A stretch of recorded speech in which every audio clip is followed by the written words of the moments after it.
Now in this video, I'll give you guys a full in-depth review of the Samsung Galaxy S10e, so keep watching.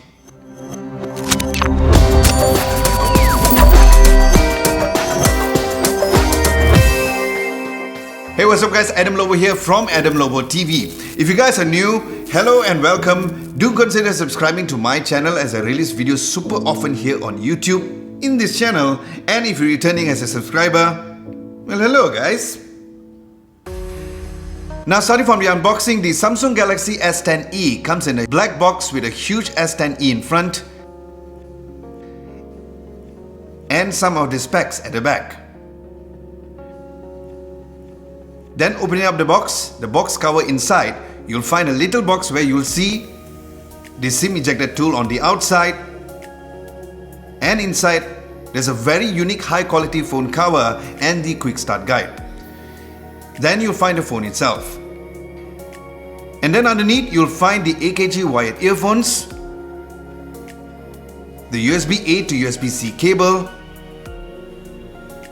the 9-watt charging brick, and a USB-A to USB-C OTG adapter. Now starting with the phone specs, the S10e comes with the Exynos 9820 chipset with the Mali G76 MP12 GPU.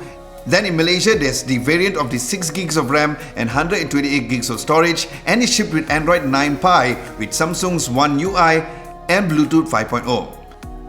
Now in terms of color choices, specifically here in Malaysia, it comes with 3 colors for you guys to choose from. The one which I have is the unique Prism Green, and then there's also Prism White, #WhiteLove, and the Prism Black.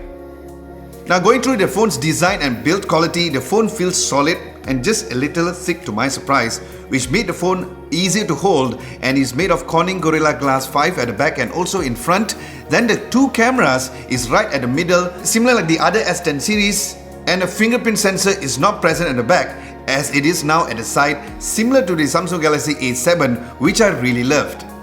Now as for ports and buttons, looking down below, there is the almost disappearing headphones jack, the USB-C port, and to my great surprise, it comes with a stereo speaker down below and also the other at the earpiece area. Then on the left, there is the volume rocker and also the Bixby button, which you can now remap it anything you want, except for other voice assistants like Google Assistant, so I just map it to use Waze when I'm driving for easier access. And on the right, there is the power button, which also doubles up as the fingerprint sensor, which I mentioned I really began to love since the introduction of the Samsung Galaxy A7, especially with the notification scroller option within that area. Then on top, there's also the dual SIM card slot, which supports 2 SIMs, and of course the micro SD card slot, which can get you up to expandable storage of 512 gigs. Now as for the phone screen, while it is smaller in size at 5.8 inch, there is no compromise when it comes to the screen quality, as it still has the dynamic Super AMOLED display, which as usual looks stunning like other Samsung phones, and it has a single hole punch display on the right, and the screen comes with a resolution of 1080 by 2280 pixels with an 83.3 screen to body ratio. Alright, let's talk about the phone's camera specs. At the back, there is 2 lenses. First is a 12 megapixel lens with a variable aperture of f1.5 to 2.4, and also there is the 16 megapixel f2.2 aperture 12mm ultra wide lens. Now pictures was surprisingly really good, as there was no compromise. Even the fact that this is a lower tier flagship, the amount of details and sharpness of pictures during the day was really nice, and the dynamic range was very good as well, both for the telephoto and the wide lens as well.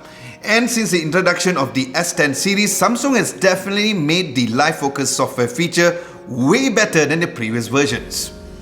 While there's no night mode for the camera, but the scene optimization feature for the camera is great, so night shots was also really nice. And for the front camera, it has a 10 megapixel f1.9 aperture lens, where the regular selfie and also the live focus mode again was really mind-blowing for the phone's camera as well. Now as for video, it records up to UHD 4K 2160 up to 60 frames per second, and compared to other A series, you can change the focal length of the camera lenses while you're shooting it, which is really nice. And again, with my expectations low, I was really surprised to know that like the S10 and the S10 Plus, the front camera also records in UHD 4K 2160 up to 30 frames per second with excellent image stabilization, so it's perfect for Instagram stories, especially since it is available within the camera app and even vlog as well. Now as for the phone's speakers playback, as mentioned, it does have the stereo sound and also it has the Dolby Atmos support, which sounded really nice for such a small device. And here's a quick sound test.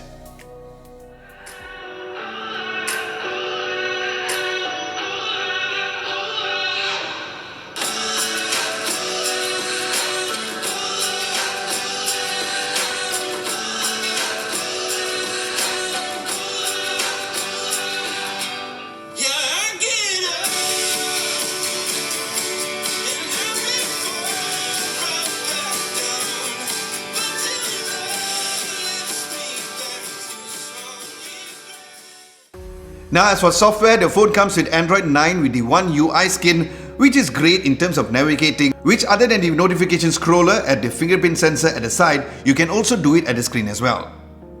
And looking at the phone's battery life, since the phone has a smaller form factor, it comes with 3100 mAh of battery, and with that I got 3 hours and 57 minutes of screen on time at about 5% battery when using the phone as my daily driver, which was quite decent for a small size battery. Now gaming on the phone was great. There were no issues for running high graphic games like Asphalt 9 and PUBG at high settings. Not sure what is up with PUBG though, because the screen only covered just before the notch, so it made the overall screen smaller. But be sure to not get your finger touching the scanner if you have activated the notification scroller over there. But the overall sound experience when playing game on this phone was really nice and immersive.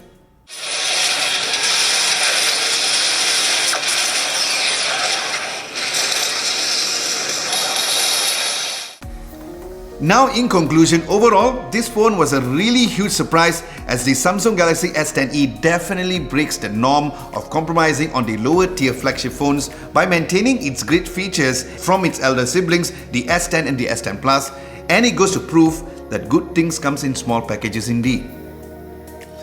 Now as for the phone's price here in Malaysia, the Samsung Galaxy S10e will be retailed at 2,699 ringgit. For the 6 gigs of RAM and 128 gigs of storage. And if you guys are planning to get it, it is available at their Samsung Experience stores, and I'll also link at the description below.